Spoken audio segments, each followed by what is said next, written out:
msikilizaji pamoja na mtazamaji, nataka nizungumzie kuhusiana na mambo ambayo kwa mara nyingi huwa yanamzuia mtoto wa kike, mwanamke, asipate raha, hususan ule wakati wa kuvumbulana. Jamani, wacheni Mungu aitwe Mungu.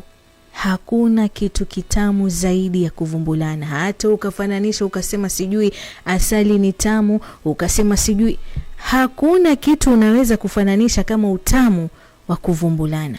Sasa kuna vitu ambavyo huenda ikawa labda yeye mwenyewe mwanamke hajui ama anajua, lakini hajajua kabisa, hususan kwamba hivi ndio vitu ambavyo vinamkosesha yeye kupata ule utamu wa kuvumbulana. Kitu cha kwanza ni ukavu. Trust you me, hakuna mwanamke yeyote chini ya jua atakayefurahia na kupata utamu wa kuvumbulana kama uke wake ama kipochimanyoya kuwa kikavu. Nikimaanisha kipochimanyoya kuwa kikavu, hapa ni kukosa ule ute, kwa sababu kiuhalisia kipochimanyoya lazima kiwe na ule ute, na ute huu unamaanisha ute asili. Sawa? Uke unafaa kuwa na ute ambao ni asili ili kurahisisha penetration, yani wewe mwanamume kupata ule urahisi wa kuingiza uume ndani ya kipochimanyoya.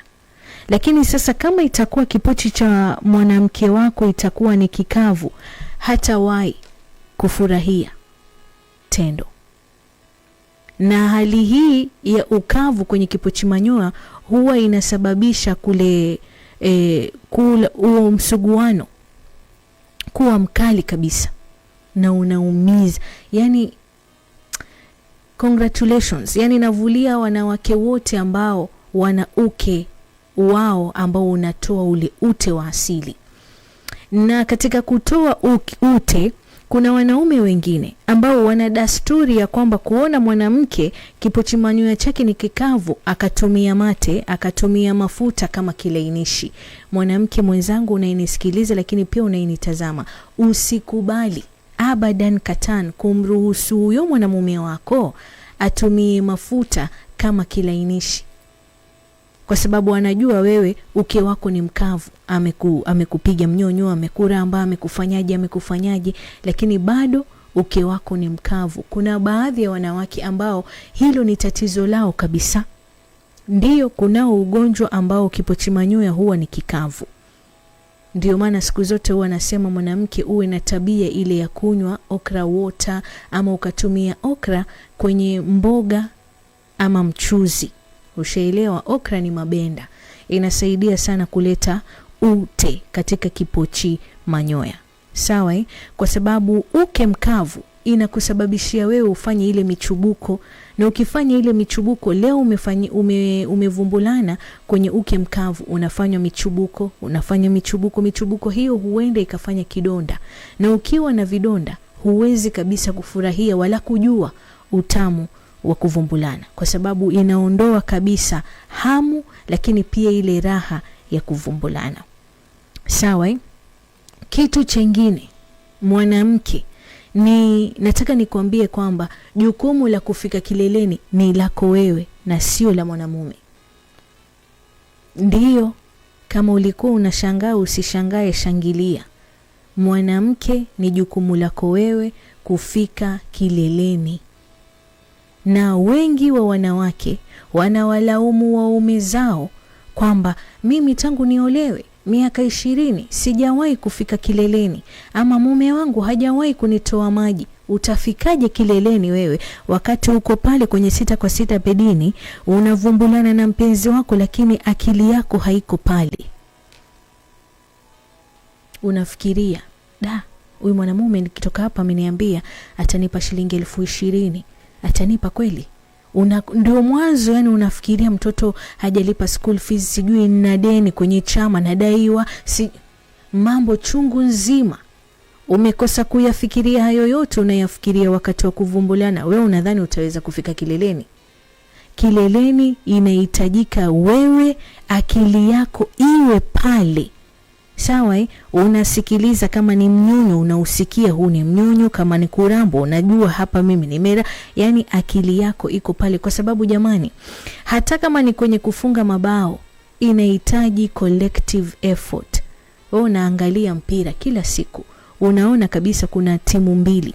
Wewe unadhani kuvumbulana kunaitwa mechi kwa sababu gani? Inaitwa mechi kwa sababu wachezaji ni wawili, muko kwenye kiwanja, na ili kufunga mabao lazima kuwe na tikitaka. Umpasie mwenzako yule na yeye akuregeshea, kufanyie hivi kufanyie vile, ndio muweze kufunga mabao. Lakini kama itakuwa ati ni mmoja tu ndio anafanya efforts, hamutawahi kufunga mabao. Na mkifunga mabao basi ujue mwanamke amefoji mpaka amefoji tena. Kwa sababu let me tell you one thing, wanaume huwa mnahadaiwa sana na wanawake. Unatoka hapo unajipiga kifua na kusema kwamba mimi mke wangu nimemfikisha kileleni zaidi ya mara 3, kumbe amekufojia. Hatari. Kwa sababu gani? Anafoji. Hakuna kitu chochote alichosikia, na tafiti zishasema kwamba 75% ya wanawake waliopo ndani ya ndoa wanafoji na hawajawahi kufika wala hawajui njia ya kuelekea kileleni. Kwa hivyo tafadhali, kisha tafadhali sana, iwapo unataka utamu na kufurahia kuvumbulana, basi hakikisha akili yako unatuliza, msongo wa mawazo wako yote achana nayo. Yani wewe ukiingia pale chumbani, lile koti, ilo joho la stressi, madhiki ya maisha, madeni, sijui watoto wamefanya nini, livue ulieke sitting room. Wewe ukiingia unaingia mweupe, ili tu ufurahie tendo, upate ile raha ya kuvumbulana. Jamani, kuvumbulana basi haya. Lakini pia kuna maambukizi, na hili ni swala ambalo wanandoa wengi hawataki kulizungumzia, kwa sababu kuna magonjwa kama vile fungus, kuna maambukizi ya bakteria, ni bacterial vaginosis, mambo ya UTI, PID. Maambukizi kama haya yanaleta muwasho. Sawa na the moment ukiwa na muwasho kwenye kipochi manyoya, huwezi kabisa kufurahia tendo. Harufu mbaya, maumivu makali ambayo yanaharibu ile hamu pamoja na kuwa na raha wakati wa kuvumbulana. Wewe kama mwanamke unapokuwa na harufu mbaya, muda mwingine unasema mimi nafanya usafi, nafanya sijui mashbebi alisema hufai kulala na mishusho, hufai kulala na shahawa, haufai kukaa na padi usiku nzima. Manake hizo ndio sababu ambazo zinakupelekea wewe mwanamke kuwa na harufu mbaya. Lakini pia fungus zinaweza kusababishia wewe kuwa na harufu mbaya. Kwa nini unapata fungus? Fungus inapata baada ya wale bakteria ambao ni wazuri, wameumbwa kulinda kipochi chako manyoya kukufa. Kwa sababu gani? Unaosha uke wako kwa kutumia sabuni. Kumbe kipochi manyoya kinafaa kusafishwa na maji peke yake, na wala sio maji ya moto.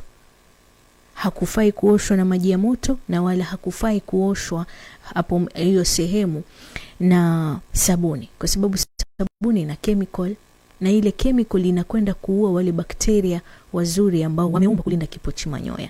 Na kama kipochi manyoya chako kimekosa ulinzi, basi unakiweka katika hatari ya kupata maradhi kama haya ya maambukizi, bacterial vaginosis. Kina UTI utapata, PID utapata.